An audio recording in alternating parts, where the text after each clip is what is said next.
இல்லை எல்லாத்தையும் பேசிடு அவ்வளோதான், இதுக்கப்புறம் மேலே கூப்பிட மாட்டாங்க. இதுதான் ஒரு பேசிடு. நன்றி தான் சொல்லணும். நான் பாண்டியராஜ் சார் வந்து நன்றி சொல்லணும். நான் ஒரு ஸ்கிரிப்ட் கொடுத்து அப்புறம் ஒரு அசிஸ்டண்ட்டையும் கொடுத்து பேனரும் கொடுத்து ரவி சார் கூட சேர்ந்து இந்த படத்தை ப்ரொடியூஸ் பண்ணியிருக்காரு.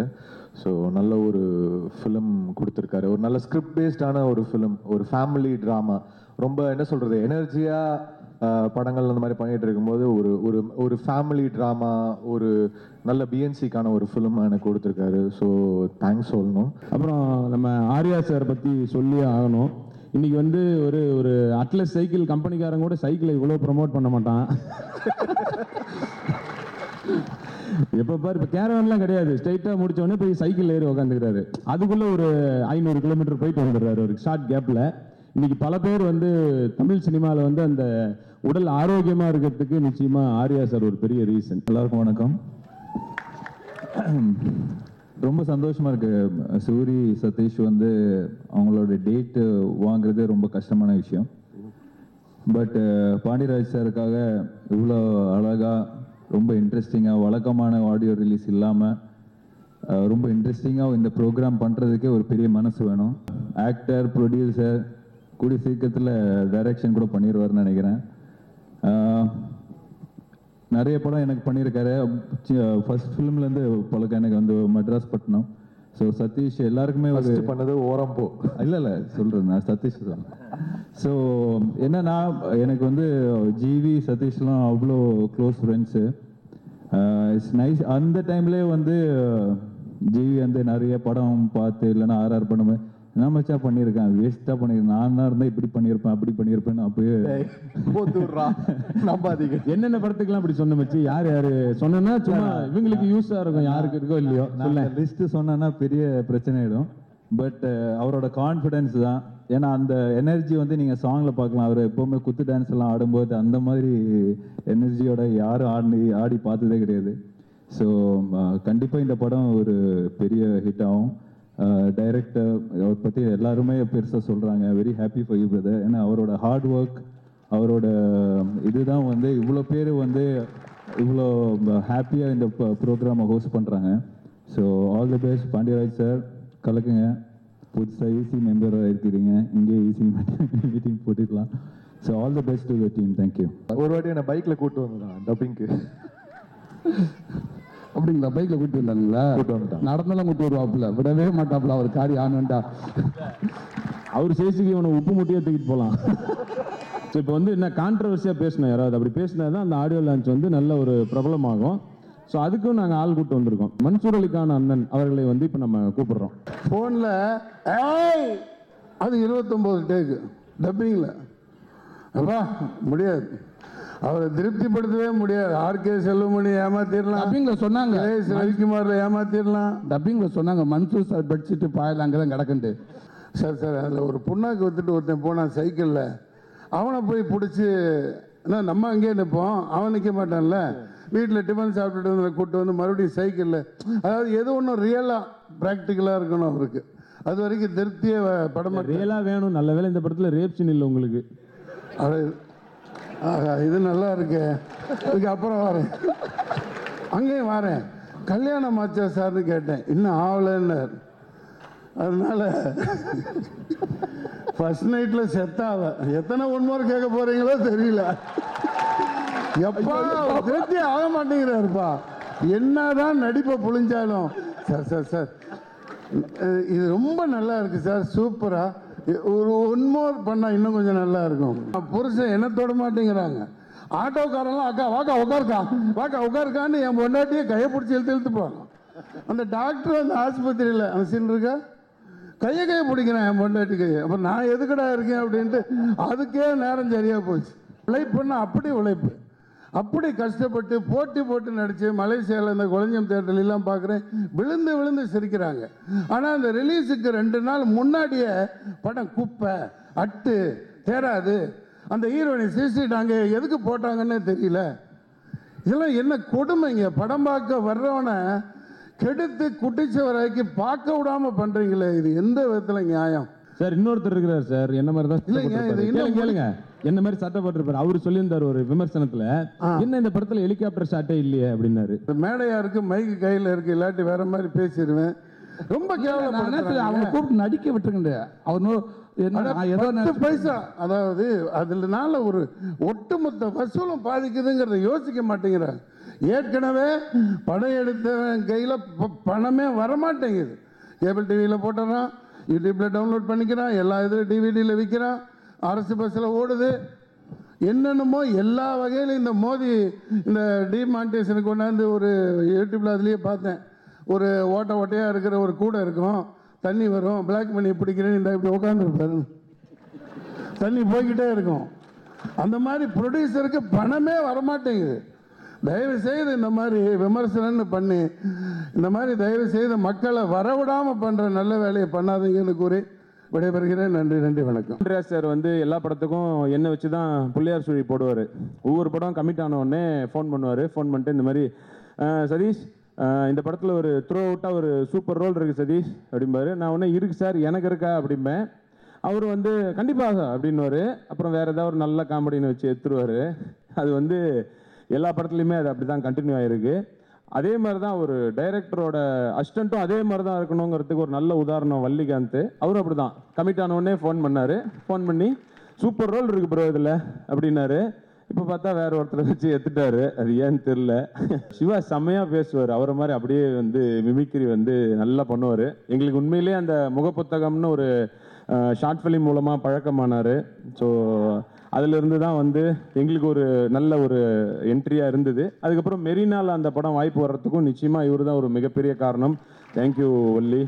பாண்டியராஜ் சார்கிட்ட இன்னொரு பாராட்ட வேண்டிய ஒரு விஷயம் என்னென்னா, இப்போ வந்து பெரிய பெரிய படங்களே வந்து ஈஸியாக வந்து ஒரு எஃப்எம்ல வச்சு ஆடியோ லான்ச் பண்ணிட்டு போயிடுறாங்க. ஆனால் அசிஸ்டண்ட்டோட ஃபஸ்ட்டு படம், ஸோ அது வந்து அந்த அந்த ஒரு சத்யம் தியேட்டரில் பண்ணால் அது செம்மையாக இருக்குன்னு சொல்லி செலவை பற்றி கவலைப்படாமல் இவ்வளோ கிராண்டாக பண்ணியிருக்காரு. ஸோ அதுக்கு ஒரு பெரிய தேங்க்யூ சார் உங்களுக்கு. ஸோ மிகப்பெரிய முன்னுதாரணமாக இருக்கும் இனிமேல் மாதிரி ஃபஸ்ட் படம் பண்ணுறவங்களுக்கு. ஃபஸ்ட்டு வந்து பேசுகிறதுல ஒரு நல்ல விஷயம் என்னென்னா, நம்ம தான் இந்த ரோஹித் சர்மா மாதிரி, சிக்கர் தவான் மாதிரி முதல்ல எடுத்து ஒரு 4-5 ரன்ல அவுட் ஆயிட்டாலும் பரவாயில்ல. ஏன்னா நமக்கு அப்புறம் வந்து விராட் கோலியோ தோனியோ வந்து செம்மையாக அடிச்சுட்டு போயிடுவாங்க. அதுக்கப்புறம் நம்ம வந்து பேசினா மரியாதை இருக்காது. அந்த மாதிரி பேச போகிறது பார்த்தீங்கன்னா ஆக்சுவலி பார்த்திபன் சார். அவர் வந்து பேசினதுக்கப்புறம் நம்மலாம் பேசணும்னா அதுக்கு ஒரு இதுவே இருக்காது. ஏன்னா இப்போ சட்டப்பேரவையில் வந்து கலைஞரின் உரைகள் அப்படின்னு போடுற மாதிரி ஆடியோ லான்ச்சில் பார்த்திபன் சார் ஸ்பீச்னே போடலாம், ஒரு புக்கே. அந்தளவுக்கு வந்து எல்லா ஆடியோ லான்ச்லேயும் ரொம்ப கலகலப்பாக ஒரு ஹைலைட்டாக அவர் பேசிட்டு போவார். ஸோ அவருக்கு முன்னாடி நம்ம பேசிடுறது நல்லது. அப்படி தான் இங்கே ஆரம்பித்தாங்க. இந்த போடி இருக்கிற இடத்துல லைட் இல்லைங்கிறதுக்காக லைட் எங்கே இருக்கோ அங்கே போய் பேசினாங்க. நம்ம இருக்கிற இடத்துல ஒரு பொண்ணு இல்லைங்கிறதுக்காக பொண்ணு எங்கே இருக்கோ அங்கே போய் நின்றுடக்கூடாது, நம்ம இருக்கிற இடத்துக்கு அந்த பொண்ணு வரணும். அதுக்கு பேர் தான் செமை. செமன்னு ஒரு டைட்டிலே செமையா இருக்கு. பிவின்னா பேர்ட்ஸ் வியூ, ஒரு பறவையின் பார்வையில் பிவி. அந்த மாதிரி ஜிவின்னா கேர்ள்ஸ் வியூ. கேர்ள்ஸ் வியூவில் வந்து ரொம்ப பிரகாசமாக இருக்கிறது நம்மளுடைய ஜிவி பிரகாஷ் அவர்கள். இந்த படத்தோட ட்ரைலரில் கூட சொல்லுவாங்க, இவன் ஜாதகப்படி பொண்ணெல்லாம் எங்கே இருக்கும் அங்கே தான் இவன் இருப்பான். நான் சொல்ல, இந்த படத்தோட ட்ரைலரில் கூட அதை சொல்கிறாங்க. அதை சொல்லும்போது ஜிவி வந்து தனக்கு சம்மந்தமே இல்லாமல் அதை பக்கம் திரும்பிக்கிட்டாப்புல. இந்த ஹீரோயின் கூட சொன்னாங்க இந்த மாதிரி ஜிவி வந்து நல்ல ஃப்ரெண்ட் அப்படின்னு சொல்லிட்டு. அப்போ அவங்க ஒய்ஃப் வந்து எக்ஸ்பிரஷனே எல்லாம் பார்த்துட்டு இருக்காங்க. சம்சாரிக்கும் சன்னியாசிக்கு என்ன வித்தியாசம்னா, சன்னியாசிங்கிறவன் வந்து புலித்தோல் மேலே தூங்குறவன், சம்சாரிங்கிறவன் புலியோடவே தூங்குறவன். ஆனா ஜிவி கிட்ட இருக்கிற பெரிய விஷயம் என்னன்னா, தான் ஒரு புலியோடவே தூங்குறோன்னு தெரியாத மாதிரி சன்னியாசி மாதிரியே நடிக்கிற ஒருத்தன். வெள்ளம் திங்கிறது ஒருத்தன், விரல் திங்கிறது ஒருத்தன், விரல் சூப்புறது ஒருத்தன் வாங்க. இப்பெல்லாம் விரல் சூப்பிட்டு இருந்தேன்னு வச்சுங்களேன், பாவம் இவன் தான் வெள்ளம் தின்னுருப்பான்னு எல்லாரும் சந்தேகப்படுவாங்க என்ன. ஆனா ஜிவியை பொறுத்த வரைக்கும் ரெண்டும் செய்யறது அவர் தான். ஆனா பாக்குறவங்க பாவம் இவர் விரல் சூப்புறாரு, வெள்ளம் எவனோ தின்னுருப்பான் அப்படிங்கிற மாதிரி ஒரு இன்னோசென்டான ஃபேஸ் வந்து ஜிவியோட ஒரு பெரிய ப்ளஸ் பாயிண்ட். இப்படிலாம் நான் பேச வேண்டியதாக இருக்குது. எந்த மேடைக்கு போனாலும் இப்படி நான் பேச வேண்டிய ஒரு கட்டாயம். வாட்ஸ்அப்பில் பார்த்தீங்கன்னா ஒரு குழந்தையை காணோன்னு சொல்லிட்டு வாட்ஸ்அப் பண்ணியிருக்காங்க. அந்த குழந்தையை கண்டுபிடிச்சி 5 வருஷம் ஆச்சு. இப்போவும் அந்த ஸ்கூலுக்கு போனால் அந்த பழைய வாட்ஸ்அப்பை வச்சுக்கிட்டே திருப்பி திருப்பி உடனே ஸ்கூலில் விட்டு வீட்டில் கொண்டு வந்து விட்டுருவாங்க. அந்த குழந்தை வந்து ஸ்கூலுக்கே போக முடிய மாட்டேங்குது. அந்த மாதிரி நான் எப்போ பேசினாலும் இந்த மாதிரி ஏதாவது குண்டக்க மண்டக்க பேசுறது வந்து கட்டாயமாகி போச்சு. ஒரு போன மாசத்துல ஒரு நாள் ஏசுதாஸுக்கு வந்து பத்ம விபூஷன் வாங்குறதுக்காக ஒரு பாராட்டு விழா. அந்த மேடைக்கு போய் பார்த்தோம்னா இந்த பக்கத்துல ஒரு பெரிய சபரிமலை ஐயப்பன், இந்த பக்கத்துல ஏசுதாஸ் பெரிய தாடிலாம் வச்சு நின்றுட்டு இருக்காரு. இவங்க கிட்ட போய் நம்ம என்ன காமெடியா பேசுறதுன்னு சொல்லிட்டு நான் ரொம்ப ரொம்ப வெஜிடேரியனா பேசிட்டு வந்துட்டேன். லக்ஷ்மண் ஸ்ருதி தான் அந்த ஷோ பண்ணாங்க. அவன் சொன்னா, என்னங்க நீங்க பார்த்திபன் பேசுற மாதிரியே இல்லையே அப்படின்னு. நான் சொன்னேன், என்னங்க இந்த பக்கம் ஒரு சாமி இருக்கு, இந்த பக்கம் ஒரு சாமியார் இருக்கு, நான் போய் என்னங்க பேசுறது அப்படின்னு. இல்லை சார், நீங்க அப்படி பேசினா தான் நல்லா இருக்கும் அப்படின்னு சொல்லிட்டு எனக்கு மறுபடியும் மேடை காமிச்சாங்க. மேடை காமிச்சா பின்னாடி ஒரு சிங்கர் ஒரு பொண்ணு வந்து, அப்புறம் சொல்லுங்க சார் அப்படின்னுச்சு. சுத்தி மேல நிறைய லைட் போட்டிருந்தாங்க. நான் சொன்னேன், இவ்வளவு லைட் போட்டிருக்குமோ நம்ம என்னமா சொல்றது அப்படின்னு. உடனே அவர் புத்திசாலித்தனமா அந்த போர்டில் இருக்கிற என்ன பண்ணா லைட் ஆஃப் பண்ணிட்டாரு. அந்த பொண்ணு, இப்ப சொல்லுங்க சார் அப்படின்னுச்சு. லைட் ஆஃப் பண்ணதுக்கு அப்புறம் நம்ம என்னமா சொல்றது அப்படின்னு. என்னாச்சுன்னா அந்த ஐயப்பனை ஏஞ்சி நின்று கை தட்டுற மாதிரி ஆயிடுச்சு. அப்புறம் இந்த சபையை வேற மாதிரி மாறி போய் எல்லாம் ஒரே பயங்கர கலாட்டா காமெடி. இந்த கலகலப்பு தான் வந்து எனக்கு தெரிஞ்சு செமைய அப்படின்னா அதுக்கு வந்து ஒரு செமன்ற வார்த்தையை வந்து எந்த வார்த்தைக்கு முன்னாடி போட்டாலும் அதோட அர்த்தம் வந்து டபுள் ஆயிடும். செம அழகு, அதனால அந்த பொண்ணு வந்து ரொம்ப அழகு. செம என்ன சொல்லுவாங்க, அந்த மாதிரி செமையா இருக்குன்னாவே முன்னாடி வந்து ஒரு டபுள் அழகுன்ற மாதிரி ஒன்று வந்துடும். அர்த்தனா அப்படின்னா அர்த்தம் என்னன்னு பார்த்தேன், அதுவும் செமன் தான் வருது. உண்மையிலே ஒரு பொண்ணு செமையா இருக்கிறது வந்து நம்மளுடைய கண்ணுக்கு சுமை, அப்புறம் நம்மளுடைய மனசுக்கு சுமை. ஆனால் இருந்துட்டு போட்டோமே அந்த மாதிரி ஒரு சுமையா ஒரு பொண்ணு. இந்த படத்தோட 2 சாங்ஸும் இதுவும் பார்க்கும்போது இது ரொம்ப ஜாலியான ஒரு படம்னு தெரியுது. ஒரு டைரக்டர் வந்து ரொம்ப கமர்ஷியலாக ஒரு படம் பண்ணுறது தான் இருக்கிறதுலே ரொம்ப கஷ்டமான விஷயம், அதுவும் முதல் படம். அதனால மிஸ்டர் பாண்டிராஜ் கிட்ட அவருடைய ஸ்பெஷாலிட்டி என்னன்னா, அவருடைய படங்கள் எல்லாமே என்ன சமுதாய கருத்தை சொன்னாலும் அதுக்கு பின்னாடி ஒரு சுவையான சுவாரஸ்யமான ஒரு விஷயம் இருக்கு. அதை வந்து வள்ளிகாந்தும் ஃபாலோ பண்றாரு. அதனால வள்ளிகாந்துக்கு என்னுடைய மனப்பூர்வமான வாழ்த்துக்கள். ஜீவிங்கிறது வந்து ஒரு திருக்குறள் மாதிரி, ஒரு சின்ன உருவத்துக்குள்ள அபாரமான திறமைகள். நான் நேற்று கேட்டேன், அவர் என்ன இந்த இதுக்காக இன்வைட் பண்ணும்போது நான் கேட்டேன், ஏதாவது சுவாரஸ்யமாக பேசுறதுக்கு உங்களுக்கும் ஹீரோயினுக்கு ஏதாவது மேட்டர் இருக்கா எனக்கு சொல்லுங்க அப்படின்னு. சார் அதெல்லாம் சொல்லிட்டாதீங்க சார் அப்படின்னாப்ல. அப்படின்னா என்ன அர்த்தம்னா, அது இருக்கு ஆனா எனக்கு சொல்லிடாதீங்க சார், நம்ம 2 பேருக்குள்ள என்ன கனெக்ஷன் அதை மட்டும் சொல்லுங்க சார் அப்படின்னாப்ல. அப்படின்னாப்ல. நான் ஜிவியை பார்க்கறது அவர் வந்து பண்ற படங்கள் ஜாலியா அப்படி ஹாப்பியா இருக்க தவிர, 1001 மியூசிக் இருக்கு பாத்தீங்களா, அந்த பிஜிஎம்லாம் வந்து சான்ஸே இல்லை. ஜிவிக்கான அதுக்கான ஒரு அங்கீகாரம் கிடைக்கலங்கிறது வந்து ஜிவி மாதிரி எனக்கும் ஒரு பெரிய வருத்தம் இருக்கு. அவர் சொல்லியிருக்கார், ரொம்ப நாளைக்கு அப்புறம் வந்து அதுல ஒரு கிராம இசை பண்ணியிருக்கேன்னு. கவலைப்படாதீங்க ஜிவி, கூடிய சீக்கிரம் உங்களுக்கு கிராமி அவார்டே கிடைக்கும். அந்த அளவுக்கு உங்களுடைய திறமைகளும் அது வந்து அங்கீகரிக்கப்படும். அப்புறம் இந்த படம் வந்து நல்ல கதையோட பண்ற படம் மட்டும் இல்லை, நல்ல மனசோட பண்ற படம். பாண்டிராஜனோட நல்ல மனசு, மிஸ்டர் ரவிச்சந்திரனுடைய நல்ல மனசு, உங்க எல்லாருக்கும் இந்த படம் ஒரு மிகப்பெரிய வெற்றி படமாக என்னுடைய மனப்பூர்வமான வாழ்த்துக்கள். புக்கேக்கு பதிலாக புக்கே கொடுக்கறது ஒரு நல்ல பாராட்டுக்குரிய விஷயம். நன்றி. இப்போ நான் மட்டும் இல்லை, ஏன்னா இந்த படத்தில் சுத்தமாக, அதாவது இந்த படத்துக்கு சம்மந்தம் இல்லாமல் சம்பளமே வாங்காமல் நான் ஒருத்தன் உக்காந்துருக்கிறேன். அதே மாதிரி இப்போ இன்னொருத்தரும் கூப்பிட போகிறேன், ஏன்னா அவரும் இதே மாதிரி தான், எனக்கு ஏற்பட்ட அதே நிலைமை அவருக்கும் ஏற்பட்டிருக்குது. வாங்க சூரியன். இங்கே வந்திருக்கிற தயாரிப்பாளர் டைரக்டருக்கு என்னோட முதல் வணக்கம். அப்புறம் மீடியாக்கார நண்பர்களுக்கும் ஆடியன்ஸுக்கும் என்னோட வணக்கம். இன்று விழா நாயகன், கதாநாயகன், தொடர் நாயகன், எல்லா நாயகனுமே ஜிவி சார் தான். அவருக்கு என்னோட வாழ்த்துக்கள். ரொம்ப சந்தோஷமாக இருக்குது. இங்கே எனக்கு ஒரு அழைப்பு கொடுத்து என்னை வர வச்சதில்லை.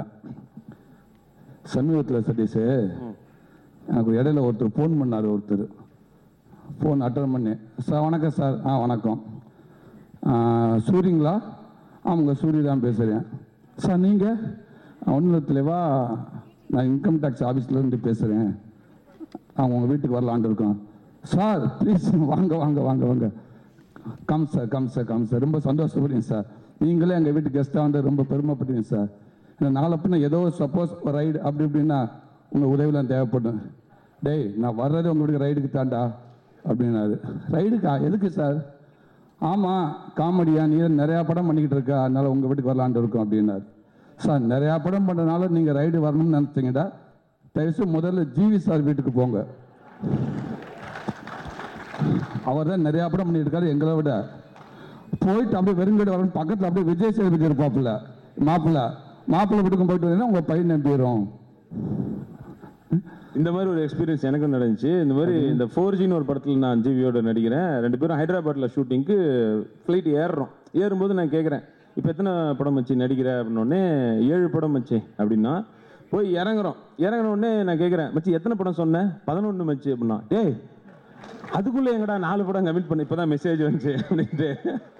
உனக்கு எத்தனை சொன்னாரு? 11. இப்போ கேட்டுப்பாரு, இப்போ 18 இருக்கும்.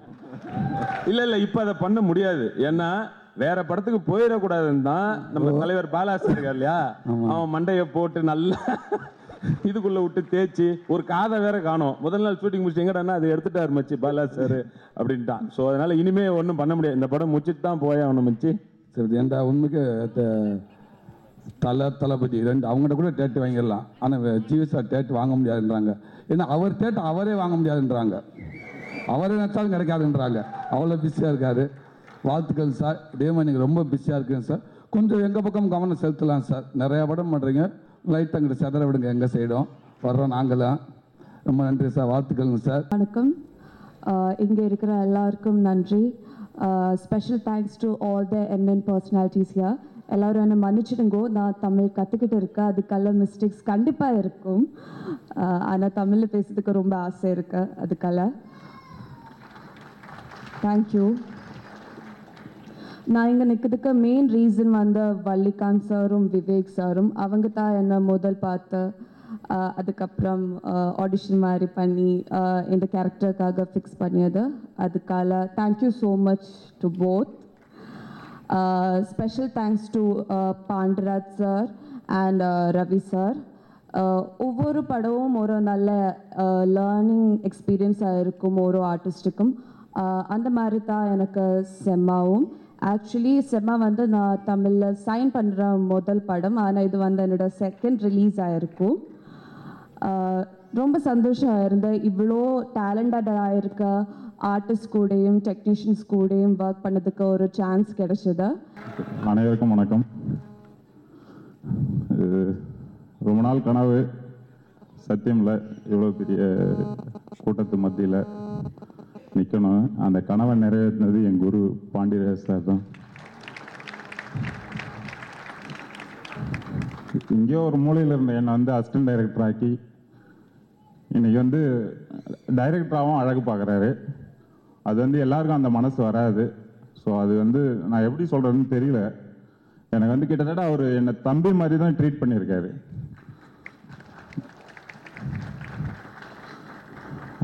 எதாக இருந்தாலுமே வந்து ஓப்பனாக பேசுவார், திட்டுவார், இது பண்ணுவார். ஆனால் அடுத்த நிமிஷம் வந்து கூப்பிட்டு உட்கார வச்சு இது பண்ணுவார், சால்வ் பண்ணுவார்.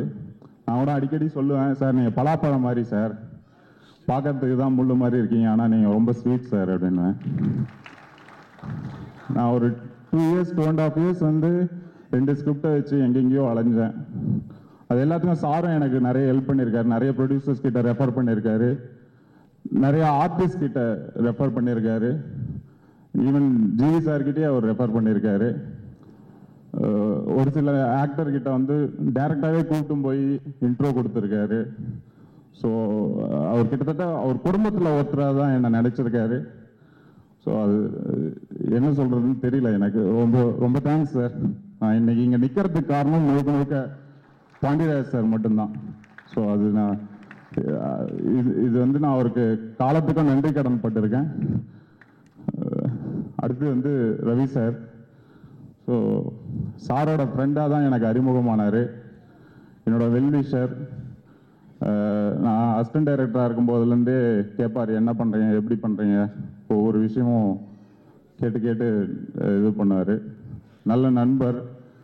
நான் சோகமாக இருக்கிற சமயத்தில் எனக்கு கைட் பண்ணுவார். ஸோ பாண்டியராஜ் சார் வந்து இந்த மாதிரி ப்ரொடியூஸ் பண்ணலாம், இந்த வள்ளிகாந்தனுக்கு பண்ணலாம் அப்படின்னு சொல்லும்போது இமீடியட்டாக நம்ம 2 பேரும் சேர்ந்து பண்ணலாம் அப்படின்னு சொல்லி அவரும் வந்து மிகப்பெரிய பலமாக இருந்தார். இந்த படம் வந்து இவ்வளோ தூரம் வந்ததுக்கு அவரும் மெயின் ரீசன். ஷூட்டிங் ஸ்பாட்டில் அவரே கிட்டத்தட்ட ஒரு அசிஸ்டன்ட் டைரக்டர் மாதிரி தான் வேலை செய்கிறாரு. நான் கூட சொல்லுவேன், சார் கூடிய சீக்கிரம் நீங்களும் டைரக்டர் ஆகிடுங்க சார், இப்போ நிறைய ப்ரொடியூசர்ஸ் டைரக்டர் இருக்காங்க. ஸோ நீங்களும் டைரக்டர் ஆகிடுங்க சார்னு சொல்லலாம். அந்தளவுக்கு இன்வால்மெண்ட்டோட ஒர்க் பண்ணுவார். ஸோ அது இல்லாமல் என்னோட ஃபேமிலி மெம்பர்ஸ், நான் என்ன பண்ணாலும் எனக்கு ஃபுல் சப்போர்ட். எங்கள் அம்மா, எங்கள் அண்ணன், எங்கள் அக்காக்கள் எல்லாருமே இங்கே இருக்காங்க. ஸோ அவங்களுக்கும் இந்த தருணத்தில் வந்து நான் நன்றியை சொல்லிக்கிறேன். ரவி சார் சொன்ன மாதிரி தான் என்னோட 2 கண்ணு, ஒன்று விவேக் சார், இன்னொன்று எடிட்டர் பிரதீப். நான் அடிக்கடி சொல்லுவேன், ஆக்சுவலாக வந்து விவேக் சார் எனக்கு அண்ணன் மாதிரி, பிரதீப் வந்து என்னோட தம்பி மாதிரி. இது குடும்ப படம். ஸோ அண்ணன், தம்பி, அப்பா, அக்கா எல்லாரும் சேர்ந்து, சார் கோவை சார்ல அக்கா மாதிரி, மன்சூர் சார் அப்பா மாதிரி. ஸோ சார் உங்கள் வயசு அதிகமாக்கிட்டேன், சாரி சார். அதான் வயசு அதிகமாக்கிட்டேன் சார், சாரி. ஸோ எல்லாருமே வந்து ஒரு குடும்பமாக தான் அந்த படம் ஒர்க் பண்ணியிருக்கோம். ஜிவி சார் வந்து குழந்தை மாதிரி, அதனால தான் அவருக்கு பேர் வந்து குழந்தை வேலுன்னு வச்சுருக்கோம். ரொம்ப ஃப்ரெண்ட்லியாக இருப்பார். ஃபர்ஸ்ட் ஒரு 2 நாள் தான் அவர் கூட மிங்கிள் ஆகிறது கஷ்டமாக இருந்தது. அதுக்கப்புறம் சான்ஸே இல்லை. அவர் நான் பேட்டியில் கூட சொல்லியிருந்தேன், ரொம்ப கடுமையான உழைப்பாளி, உழைச்சினே இருப்பார். நாங்கள் நைட்டு 2 மணி 3 மணி வரைக்கும் ஷூட் பண்ணுவோம். மறுநாள் காலைல 7 மணிக்கு வரணும் பிரதர்னாரு. ஏன்டா இப்படி என்னை வச்சு செய்கிற அப்படின்னு சொல்லிட்டு, அதனால தான் இந்த படத்துலையும் வச்சு செஞ்சாச்சும் ஒரு சாங்கும் வச்சுருக்கோம். ஸோ அந்தளவுக்கு நல்ல ஒரு மனிதர். நல்ல கேர் எடுத்துப்பார். இப்படி பண்ணலாம் அப்படி பண்ணலாம். அவரே அடிக்கடி ஃபோன் பண்ணி கேட்பார், என்ன போயின்னு இருக்கு, என்ன பண்ணுறீங்க, எடிட்டிங் முடிச்சாச்சா, டீசர் கட் பண்ணிட்டியா, 10 செகண்ட் கட் பண்ணு, சாங் ப்ரோமோ கட் பண்ணு அப்படின்னு சொல்லிட்டு ரொம்ப இன்வால்மெண்ட்டோட அந்த படத்தை ஒர்க் பண்ணியிருக்காரு. ஸோ அதுக்கு ஜி சார் ரொம்ப நன்றி. எனக்கு இந்த வாய்ப்பை கொடுத்துருக்கோம், அவருக்கு ரொம்ப நன்றி சொல்லிக்கிறேன். ஸோ ஒவ்வொருத்தருமே இந்த படத்தில் நடித்த அர்த்தனா, பினு அவங்களும் நல்லா பர்ஃபார்ம் பண்ணியிருக்காங்க. சொல்கிற விஷயத்த கரெக்டாக இது பண்ணி ரொம்ப பர்ஃபெக்டாக பண்ணியிருக்காங்க.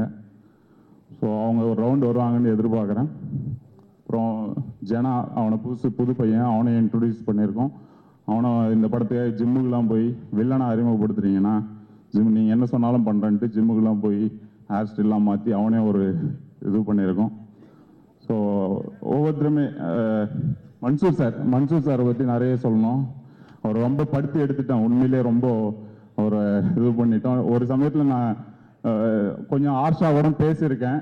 பட் அவ்வளோ பெரிய நடிகர் அதை எதையுமே பொருட்படுத்தாமல், இன்னும் ஒரு 2 நாள் ஒன்றோட கேட்டு வாங்கிக்கப்பா, எதுவாக இருந்தாலும் நீ உனக்கு திருப்தி ஆகிற வரைக்கும் கண்டினியூஸாக பண்ணுன்னாரு. எவ்வளோ டேக் எடுத்தாலும் பரவாயில்லன்னாரு. ஸோ அந்தளவுக்கு ஒரு நல்ல மனிதர். அடிக்கடி ஃபோன் பண்ணி விசாரிப்பார். ஒரு குட் ஹியூமன் பீயிங் அவர். அது ஒரு எங்கள் வீட்டில் ஒருத்தர் எப்படி என் மேலே கேர் எடுத்துப்பாங்களோ அந்த மாதிரி ஒரு கேர் எடுத்துக்கிறாரு. இப்போ கூட நேற்று கூட ஃபோன் பண்ணி, இன்னும் ஆடியோ லான்ச் எல்லாம் முடிஞ்சிச்சா அப்படின்னு கேட்பாரு. ஸோ அடுத்து கோவை சார் அம்மா, அவங்களும் வந்து அவங்க வந்து ஒரு இடத்துல புலம்ப ஆரம்பிச்சுட்டாங்க.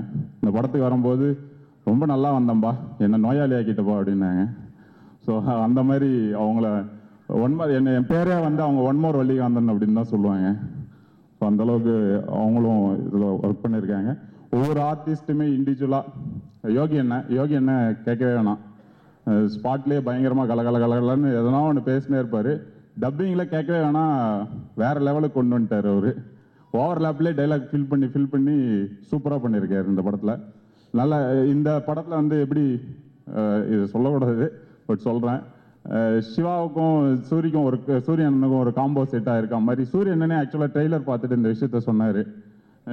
யோகிக்கும் ஜி சாருக்கும் ஒரு காம்போ செட்டாக இருக்குது அப்படின்ற மாதிரி. ஸோ அது எனக்கு ரொம்ப சந்தோஷமாக இருந்தது. ஸோ உங்கள் எங்களோட எக்ஸ்பெக்டேஷன் ஃபுல்ஃபில்னு நினைக்கிறேன். அதே போல் என்னோட அசிஸ்டன்ட் டைரக்டர்ஸ், என்னோட நண்பன் செந்தாமரை கண்ணன், அவனை நான் வந்து நண்பா இது மாதிரி சார் எனக்கு டைரக்டர் ஆக்கியிருக்காரா, கூட வந்து ஹெல்ப் பண்ணுன்னு.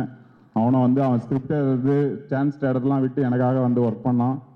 என்னோட இன்னொரு தம்பி ரத்னவேல், நாகேந்திரன், சுதன், இவங்க எல்லாமே ரொம்ப இந்த படத்துக்காக உழைச்சிருக்காங்க. அதே போல் காஸ்டியூமர் நடராஜ் அண்ணன், திருச்சியில் எனக்கு வந்து மிகப்பெரிய சப்போர்ட்டாக இருந்த சேட் அண்ணன், ரமேஷ், செங்குட்டுவன், ஒயிட் அண்ணன், அவர் வந்து எனக்கு அசிஸ்டன்ட் டைரக்டர் ஆகும்போதுலேருந்து ரொம்ப சப்போர்ட்டு, எனக்கு பயங்கர சப்போர்ட் பண்ணுவார். சார் யாருன்னா சொன்னால் கூட சாரை வந்து எனக்காக கன்வின்ஸ் பண்ணுவார் அவர். ஸோ அந்தளவுக்கு ஒரு நல்ல அண்ணன் மாதிரி இன்றைக்கும் அவர் எனக்கு ட்ராவல் பண்ணியிருக்காரு. ஸோ அது இல்லாமல் என்னோடய ஃப்ரெண்ட்ஸு, என் ஃப்ரெண்ட்ஸும் மிகப்பெரிய பலம். அவங்களும் வந்து ஒவ்வொரு சமயத்துலையும் எனக்கு வந்து நிறைய விஷயங்கள் ஃபினான்ஷியலாகவும் சரி மற்ற விஷயங்களாகவும் சரி பயங்கரமாக சப்போர்ட் பண்ணியிருக்கானுங்க. அவங்களுக்கும் இந்த சமயத்தில் நான் நன்றி சொல்லிக்கிறேன். அப்புறம் இந்த படத்தோட டிஸ்கஷனில் வந்து எங்களுக்காக உட்கார்ந்த ஜெகன் அண்ணன், ராம்கி அண்ணன், சுசி சார், அப்புறம் திரு சார், இவங்க எல்லாருக்கும் இந்த சமயத்தில் நான் நன்றியை பரிமாறிக்கிறேன். பாலு சாரை பற்றி இந்த சமயத்தில் நான் சொல்லி ஆகணும். ஆக்சுவலாக அந்த படத்துக்கு ஃபஸ்ட்டு பாலு சார் தான் பண்ணுற மாதிரி இருந்தது. ஒரு சில கால்ஷீட் ப்ராப்ளத்தால் அவர் இந்த படத்தில் பண்ண முடியல. பட்டு எனக்கு நல்ல வெல்விஷர் அவர். எப்போனாலும் என்ன பண்ணுறீங்க வள்ளி, என்ன பண்ணலாம் அப்படின்ற மாதிரி சொல்லுவார். மாலா மேடமும் எனக்கு நல்ல ஃப்ரெண்டு, அவங்களும் சாரோட ஒய்ஃபு, அவங்களும் வந்து அடிக்கடி என்னை கைட் பண்ணுவாங்க. ஸோ அவருக்கும் இந்த சமயத்தில் நான் தேங்க்ஸ் பண்ணிக்கிறேன். ஸோ ஆர்ட் டைரக்டர், ஸோ அது இல்லாமல் யுகபாரதி சாரை பற்றி கண்டிப்பாக சொல்லி ஆகணும். இந்த சண்டாலே சாங் வந்து ஒரு 5 வருஷம் திருப்பி எழுத வச்சோம் அவரை. கேட்பார், என்னப்பா எப்போ போகும்போது நீ சாட்டிஸ்ஃபைட் ஆக அப்படின்னு. சார் இது இன்னும் இந்த வார்த்தைகள் இன்னும் கொஞ்சம் புதுசாக போடலாம் சார் அப்படின்னு. ஆனால் அவர் சொன்னார், என்ன சொன்னார்னா, நீ எத்தனை வாட்டி எழுத சொன்னாலும் நான் எழுதுவேன், எனக்கு அது பிரச்சனை கிடையாது, ஆனால் நான் ஃபஸ்ட் டைம் எழுதுறது தான் ஒர்க் அவுட் ஆகும் பாரு அப்படின்னாரு. அது உண்மையிலேயே அவர் ஃபஸ்ட் டைம் எழுதின வருஷம் தான் இந்த சண்டாலி சாங்கு. ஸோ அவருக்கும் நன்றி சொல்லிடுறேன். ஏகாதசி என்ன உருட்டுக்கண்ணாலு சாங் வந்து மிகப்பெரிய ஹிட்டாக வந்த வருஷம், அதுக்கும் வந்து அவர் அதுதான் உண்மைதான்.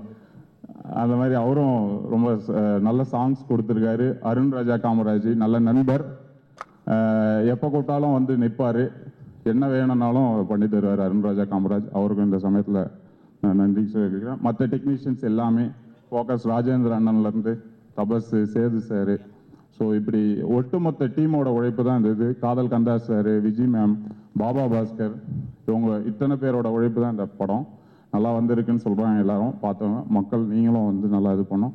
மீடியாவோட சப்போர்ட்டும் இந்த படத்துக்கு தேவை. ஸோ நானும் உங்களை மாதிரி ஒரு நிருபராக இருந்தது தான் இன்றைக்கி டைரக்டராக இருக்கேன். ஸோ நல்ல படங்களை நீங்கள் கண்டிப்பாக என்கரேஜ் பண்ணுவீங்கன்ற நம்பிக்கை இருக்குது. ஸோ நல்ல ஆதரவு தரணும்னு மீடியா பீப்புள்ஸ் எல்லாருக்கும் நான் தாழ்மையுடன் கேட்டுக்கிறேன். ஸோ என்ன பேசுறதுன்னு தெரில, ரொம்ப அதிகமாகவும் பேசுகிறேன். ஸோ எல்லாருக்கும் மிக்க நன்றி. இந்த படம் வெற்றி அடையணும்னு கடவுள்கிட்டையும் மக்கள்கிட்டையும் கேட்டுக்கிறேன். நன்றி. Thank you very much. நன்றி. வரி இல்லாமல் ஏதோ சொல்கிறாங்களே அப்படின்னு சொல்லிட்டு ஒரு தாட் இருக்கலாம். நான் வந்து ரேடியோ சிட்டியில் ஆர்ஜேவாக இருக்கேன். அங்கே வந்து ஃபுல் டைமாக ஒர்க் பண்ணேன். பாண்டியராஜ் சார்கிட்ட பார்ட் டைமாக ஒர்க் பண்ணேன். அங்கேயும் நல்ல சம்பளம், இங்கேயும் சம்பளம். மற்றவங்க எல்லாரும் அப்படி கிடையாது, எல்லாருமே ஃபுல் டைமர்ஸாக ஒர்க் பண்ணாங்க. ஒரு தடவை என்ன பண்ணேன்னா, நான் வந்து பொங்கலுக்கு ஊருக்கு போகல. அப்போது என்கிட்ட கேட்டார், ஏன்டா பொங்கலுக்கு ஊருக்கு போகல அப்படின்னு. நான் சொன்னேன், இல்லை சார், அந்த மாதிரி கழுத்தில் ஒரு செயின் போட்டிருப்பேன், அது வந்து அடகு வச்சிட்டேன். அதுக்காக ஏன்டா போகலன்னா, இல்லை போன வாரம் தான் பாஸ்போர்ட் ரெனியூவல் பண்ணுறதுக்காக போனேன். அப்போ அம்மா கேட்டாங்க எங்கன்னு. நான் குளிக்கும்போது கழட்டி வச்சேன், பாத்ரூமில் மறந்துட்டேன்னு சொல்லி சமாளிச்சிட்டேன். சார் ப்ளீஸ் சார் எனக்காக சார் தயவு செஞ்சு தான் பார்த்துக்காதீங்க. ஏன்னா இதே ஸ்டேஜில் எனக்கு இன்னொரு மேடை கிடைக்குமா, நான் படம் பண்ணி அப்போ பேசுவேனான்னு தெரியல, அதனால் இப்போ பேசிடுறேன், கோச்சுக்காதீங்க. ஸோ சார் இந்த மாதிரி செயினை கழட்டி வச்சேன்னு சொன்னேன் சார். பட் உண்மையாகவே நான் அடகு வச்சுட்டேன். இப்போ போனால் என்னப்பா, போன தடவை வரும்போது தான், போன வாரம் வரும்போது செயினை கழட்டி வச்சேன்னு சொன்னேன், இந்த வாரம் வரும்போதும் கழட்டி வச்சிட்டியான்னு கேட்பாங்களேன்னு சொல்லிட்டு யோசிச்சுட்டு நான் போகாமல் விட்டேன்னு ஒன்றுமே சொல்ல. அடுத்த வார்த்தை சொன்னார், பொங்கல் தீபாவளிக்கெலாம் ஊருக்கு போகாமல் இருக்கக்கூடாது, அம்மா அப்பா இருக்கிற வரைக்கும் போகணும் அப்படின்னாரு. சரி அட்வைஸ் பண்ணுறாரு. ஏன்னா எப்போதுமே அவர் அடிக்கடி எங்ககிட்ட சொல்கிறது ஒன்று தான், என்னென்னா சினிமாவை கற்றுக்கிறத விட நிறைய நல்ல விஷயங்களை கற்றுக் கொடுப்பாரு.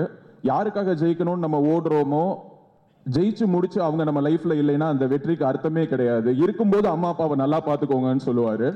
ஒவ்வொரு அசிஸ்டன்ட் டைரக்டருக்கும் அவர் ஃபர்ஸ்ட் கற்றுக் கொடுக்குற பாடம் அதுதான். மறுநாள் என்ன பண்ணாரு, டக்குன்னு ஒரு அமௌண்ட்டு, அதை நான் சொல்றது அவ்வளோ இதுவாக இருக்காது, என்ன ப்ரைஸ்க்கு நான் அந்த செயினை அடகு வச்சேனோ அந்த அமௌண்ட்டை என் கையில் கொடுத்து செயினை திருப்பி போட்டுட்டு அடுத்த வாரமே ஊருக்கு போய் அம்மாவை பார்த்துடுவான்னு சொன்னார். சத்தியமாக சொல்கிறேன், எனக்கு சொல்றதுக்கு வார்த்தை இல்லை. ஏன்னா எனக்கு தோணுச்சு, அடிக்கடி அவரை தான் சொல்லுவார், அம்மா அப்பாவை நல்லா பார்த்துக்கோங்க, அம்மா அப்பாவை நல்லா பார்த்துக்கோங்க, நீங்கள் யாருக்காக ஜெயிக்கணும்னு நினைக்கிறீங்களோ அதுதான் வேணும் அப்படின்னு. வணக்கம். எனக்கு ரொம்ப டைம் ஆயிடுச்சு.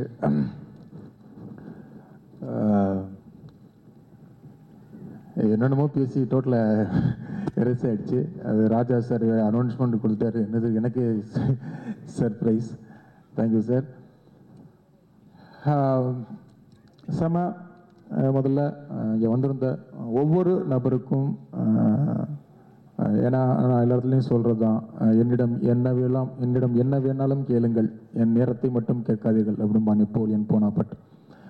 சென்னையில் உள்ள ஒவ்வொருத்தருடைய ஒவ்வொரு நிமிடமும் அவ்வளோ முக்கியம். இன்றைக்கி ஒரு பாசிட்டிவான உலகத்தில் ஓடிக்கிட்டு இருக்கோம். இன்றைக்கி எங்களை மதித்து, எங்கள் டீமை மதித்து இங்கே வந்திருக்க ஒவ்வொரு ஆளுகளுக்கும் எனது தனிமையான சந்தோஷம், வாழ்த்து. எல்லாருக்குமே ஆரியா சார்லேருந்து, பார்த்திபன் சார்லேருந்து, முக்கியமாக சூரி, சதீஷ், அதை இங்கே நின்று அதை கேம்பர் பண்ணுறதுக்கு ஒத்துக்கிட்டதுக்கு, ஒவ்வொருதும் மயம் கோபின்னா எல்லாருக்குமே இங்கே வந்திருக்க சுசியெல்லாம் சொல்ல வேண்டாம், வந்து தான் ஆகணும். ஞானவேல் சார், ராஜா சார், எல்லாருமே வந்த ஒவ்வொருத்தருக்குமே என்னுடைய மனமார்ந்த வாழ்த்துக்கள். அதுதான் ஒன்று புதுசாக பண்ணணும் அப்படிங்கன்னு யோசிச்சுட்டு இருப்போம். அவங்க 2 பேரை வச்சு கேம்பர் பண்ணி ஜாலியாக போயிட்டு இருந்துச்சு. கொஞ்சம் வள்ளிகாந்த் மூலமாக அதுனா கொஞ்சம் ஒரு ஒரு ஒரு சின்ன இது பண்ணி விட்டுருவான். எனக்கு வள்ளிகாந்த் அப்படிங்கிற வந்து எனக்கு கூட ரன் பண்ணுறது எல்லாமே பாண்டராஜ்னு சொல்கிறாங்க, கூட இருக்கிறவங்க தான் தெரியும். என் கூட ரன் பண்ணுறது ரொம்ப கஷ்டம். அது எனக்கு பொண்டாட்டியாக இருக்கிறது ரொம்ப ரொம்ப கஷ்டம். அதே மாதிரி எனக்கு அசிஸ்டன்ட் டைரக்டராக இருக்கிறது ரொம்ப கஷ்டம். ஏன்னா ரொம்ப பர்ஃபெக்ஷன் பார்ப்பேன், ரொம்ப கரெக்டாக இருக்கணும் அப்படின்னு பார்ப்பேன். அது இல்லை அப்படின்னா செம்மையாக கோவம் வந்துடும். இப்போவே பாருங்க, கீழே உட்காரும்போது எனக்கு ஐயோ நல்லா அப்போது எல்லாத்தையும் ஏதோ ஸ்டேஜ் இதுவாகிடுமோ அப்படிங்கிற ஒரு இதுதான். என்னை புரிஞ்சுக்கிட்டவங்க தான் என்கிட்ட அசிஸ்டன்ட் டைரக்டர் இருக்க முடியும். புரிஞ்சுக்கிட்டு அது ஆண்டவன் நல்ல அந்த விஷயத்தில் எனக்கு பொண்டாட்டியும் பிள்ளையுமே நல்லவங்கள தான் அசிஸ்டன்ட் டைரக்டரையும் அனுப்பிக்கிட்டே இருக்கான். ஏன்னா வந்து வள்ளிக்காதெல்லாம் கிட்டத்தட்ட 2-3 தடவை திட்டி அனுப்பி விட்டுருவேன். திருப்பி போய் சுற்றிட்டு வந்துட்டு வெளில போனதுக்கு அப்புறம் தான் சார் தெரியுது உங்கள் அருமை, நீங்கள் எவ்வளவோ பெஸ்ட்டு அப்படின்னு சொல்லிட்டு வந்துடுவாங்க. வெளில போனதுக்கு அப்புறம் தான் என்னுடைய அருமை தெரியும் உங்களுக்கு. என் அசிஸ்டன்ட் டைரக்டர் எல்லாத்துக்குமே நல்லா நடக்கணும் அப்படிங்கிறதான். அந்த வள்ளிகாந்த் அப்படிங்கிற வந்து அண்ணா பல்கலைக்கழகத்துக்கு போயிருக்கும்போது அங்கே ஒரு ஸ்டூடெண்ட்டாக வந்தான், பசங்க படத்தை பற்றி பேசினான். அப்போ தான் எனக்கு அறிமுகம். அன்னையிலிருந்து குட் மார்னிங் அப்படின்னா இன்னைக்கு வரைக்கும் SMS வந்துக்கிட்டே இருக்கும், கண்டினியூவாக வந்துக்கிட்டே இருக்கும். பாவம் அந்த குட் மார்னிங் சில நேரம் சேர்ந்ததுக்கப்புறம் அவனுக்கு பேட் மார்னிங் ஆகிடும். பிடிச்சி காலையிலே வச்சு அவனுக்கு செஞ்சுருவேன். ஆனால் எவ்வளவு திட்டினாலும் எனக்கு திட்டு வாங்கிக்கிட்டு இருக்கிற ஒரு ஆள் வந்து வள்ளிகாந்த்னு சொல்லலாம். எவ்வளவு திட்டினாலும் ஓகே சார் அப்படின்னா உடம்பு மட்டும் கிடையாது, உனக்கு பெருசு மனசும் பெரிய மனசு தான். நமக்கு கஷ்டமாக இருக்கும்ல, ஐயோ ரொம்ப திட்டுமே அப்படின்னு சொல்லு. அதான் என் ஒய்ஃபும் பாவம், ரொம்ப கோவத்தை பூரா அங்கே தான் இறக்கி வைப்பேன். அவங்களுக்கு சரி என்ன ஒரு நல்ல மனைவியாக இருக்காங்க, நம்ம நல்ல ஹஸ்பண்டாக இருக்குமா அப்படின்னு தெரில அப்படிங்கிறதுக்காக அவங்கள சந்தோஷப்படுத்தணும் அப்படிங்கிறதுக்காக அவங்களுக்கு ஒரு வீடு வாங்கி கொடுத்தேன். சரி இதனால அவங்க சந்தோஷமாக இருப்பாங்க, சரி நம்பி வந்தோம் அப்படின்னா. சரி இந்த மாதிரி அதிகமாக திட்டு வாங்கினவனுக்கு என்ன பண்ணலாம் அப்படின்னு தான் இந்த படத்தை கொடுத்துருக்கேன். அதான் உண்மை.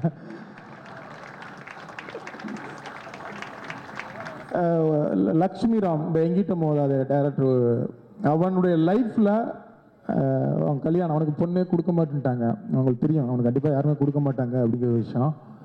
அவன் பொண்ணு பார்க்குற ப்ராசஸ்ஸே ஒரு பெரிய ப்ராசஸாக இருந்தது.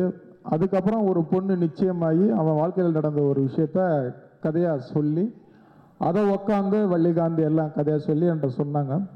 ரொம்ப இன்ட்ரெஸ்டிங்காக இருந்தது. ஏன்னா நானும் பொண்ணு கிடைக்காம அலைஞ்சு அப்புறம் அந்த கல்யாணம் நடக்குமாங்கிற அளவுக்கு போனது என் லைஃப்பை ரிலேட் பண்ணுறது மாதிரி இருந்தது. அந்த மாதிரி எல்லாருக்கும் ஒரு பொண்ணு பார்த்துருப்போம், நின்று போயிருக்கோம், ஒரு பிரச்சனையாக இருக்கும். அப்படி ஒரு விஷயத்த கதையாக சொன்னாங்க. சரி ஓகே நான் அதை தயாரிக்கிறேன் இந்த படத்தை அப்படின்னு சொல்லிட்டு தான் அந்த சமா படத்தை இது பண்ணோம்.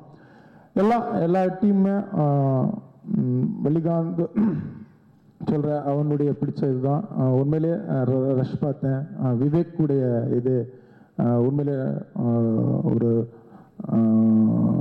அவருடைய அவுட் ஃபஸ்ட் நாளே வந்து ரஷ் காமிச்சாங்க, அவ்வளோ அழகாக இருந்தது. அதே மாதிரி பிரதீப் ஈராவ் எடிட்டரு கதவுலி மூலமாக அறிமுகப்படுத்தினேன். ஆஃபீஸ்லேயே கிடப்பான், ஷூட்டிங் ஸ்பாட்லேயே போய் எடிட் பண்ணுறோம். எல்லாருமே நல்ல ஒரு டீம், நல்ல ஒரு பசங்க கிடச்சி இதை படத்தை பண்ணியிருக்காங்க. அதே மாதிரி ரவி சார் தயாரிப்பாளர், எனக்கும் அவருக்கும் ஈஸியாக சிங்க் ஆகும். என்ன அப்படின்னா அவர் ஒரு மிலிட்ரி மேன், நானும் ஒரு மிலிட்ரி மேன், அதனால கரெக்டாக அதுவாகும். 2 மிலிட்ரி மேனுக்குலேயும் சில நேரம் சண்டை வந்துடும். அப்புறம் சரி திருப்பி வந்து 2 பேரும் ஒரு மீட்டிங்கை போட்டு அதை சரி பண்ணிக்குவோம். ஸோ அவருடைய சேர்ந்து பண்ணதும் ரொம்ப சந்தோஷம்.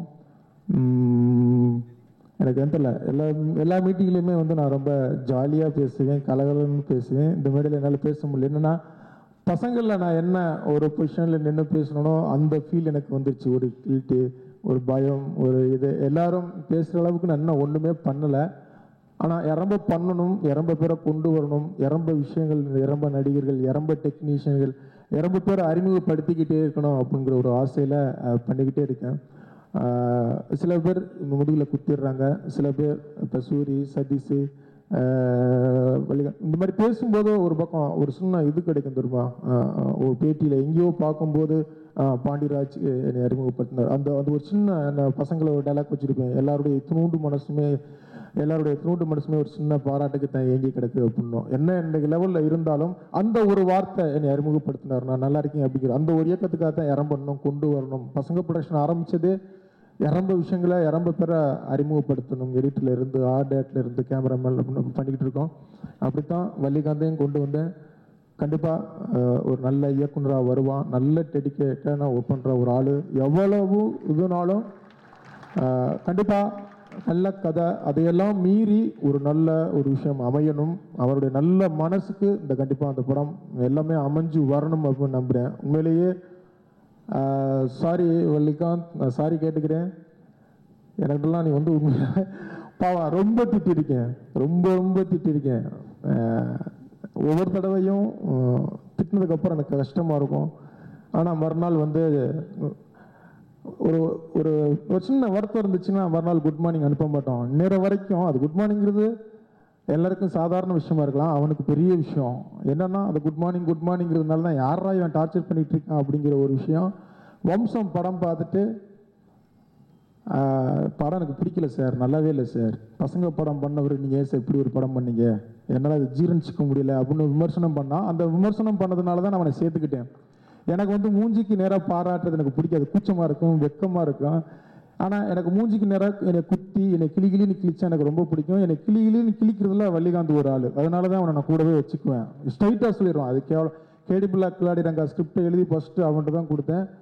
ஸ்கிரிப்டை படித்து பார்த்துட்டு செம்ம கேவலமான படம் சார், இதெல்லாம் நீங்கள் பண்ணவே கூடாது சார் அப்படின்னா. படம் ஓடுமா ஓடாதடா அப்படின்னா, படம் ஓடும் சார் அப்படின்னா, அதுக்கு தான் இந்த படத்தை பண்ண போகிறேன் அப்படின்னு சொல்லியே பண்ணு. இந்த படம் எனக்கு பேர் கிடைக்காது, ஆனால் திட்டு நல்லா இறம்ப கிடைக்கும். இன்னும் வந்து 10 லட்சம் 20 லட்சமே சம்பளம் பேசிக்கிட்டு இருக்காங்க, இதுக்கப்புறம் பாடுறா அப்படின்னு சொல்லிட்டு தான் கேடிபிளாக் சொல்லியே பண்ணோம். அப்படி ஸ்ட்ரைட்டாக நல்லா இருந்தாலும் நல்லா நான் பண்ணுற தப்புகள் எல்லாத்தையுமே சொல்லுவோம். அதனாலவே எனக்கு கூட பிடிக்கும். அப்படி பேசுகிறவங்க தான் நான் பக்கத்தில் வச்சுக்கணும் அப்படின்னு விரும்பேன். அந்த விஷயத்தில் வள்ளிகாந்த் கண்டிப்பாக உங்களுடைய எல்லாருடைய ஆஸ்பத்திரிலையும் நல்ல இடத்துக்கு வரணும் அப்படின்னு நான் வந்துக்கிறேன். அடுத்து ஜிவி என்னன்னு சொல்லல, எனக்கு ரொம்ப பிடிக்கும். என்னன்னு தெரியல, நாங்கள் 2 பேரும் ஒர்க் பண்ணல. கேடிபிளாக் கிளாடி நாங்கள் மியூசிக் பண்ணுறதுக்காக தான் ஃபஸ்ட்டு ஜிவியை நான் மீட் பண்ணேன். அது பண்ண முடியாமல் போச்சு வேறு ஒரு காரணத்தினால. ஆனால் ரொம்ப மரியாதையாக, ரொம்ப இன்னைக்கும் அவ்வளவு எனர்ஜியாக, கண்டிப்பாக ஒரு படம் பண்ணுறதுக்கே நமக்கு வந்து பெண்டு கலண்டுறது. சதீஷ் சொன்னது மாதிரி 12 படம்லாம் எப்படி ஒர்க் பண்ணுறா அப்படின்னு தெரியல. முக்கியமாக ஜிவிக்கு நான் அந்த இடத்துல சந்தோஷமாக சொல்லிக்கிறது, என்னுடைய அசிஸ்டண்ட்டுக்கு வரிசையாக வாய்ப்பு கொடுத்துக்கிட்டு இருக்கிறதுக்கு, இன்னும் அடுத்தடுத்த இயக்குநர்களுக்கும் நீங்கள் வாய்ப்பு கொடுக்கணும், அறிமுகப்படுத்தணும் அப்படிங்கிறதுக்கு. ரொம்ப நம்பி சம்பளம் விஷயத்துலேருந்து எல்லாம் விஷயங்கள் ஜிவி வந்து எங்களை நம்பி இதில் பண்ணிக்கிட்டு இருக்காப்புல. அந்த நம்பிக்கையை கண்டிப்பாக நாங்கள் காப்பாற்றுவோம். அந்த உங்கள் நம்பிக்கையும் ஒரு இது பண்ணும். ஜிவியோட எனக்கு படம் பண்ணணும் அப்படின்னு ஒரு பேசி இதெல்லாம் ஒன்று ஸ்கிரிப்ட்லாம் லாக் பண்ணி வச்சுருக்கோம். ஜிவியோட கண்டிப்பாக ஒரு நாள் நான் வந்து ஒரு நாள் இல்லை, அடுத்த படமே கண்டிப்பாக பண்ணுவேன் கார்த்தி சார் படத்துக்கப்புறம். ஸோ இங்கே வந்த எல்லாருக்கும் ரொம்ப சந்தோஷம். ஆடியோ ரிலீஸ் பண்ணியெல்லாம் யாரும் போயிட வேண்டாம், வந்து ஒவ்வொருக்கும் திரும்ப சந்தோஷம் சொல்லிக்கிறோம். எல்லாருமே இன்னைக்கு சீஃப் கெஸ்ட் எல்லாருமே முன்னாடிக்கு வாங்க, ஆடியோ லான்ச் பண்ணிடுவோம். நன்றி.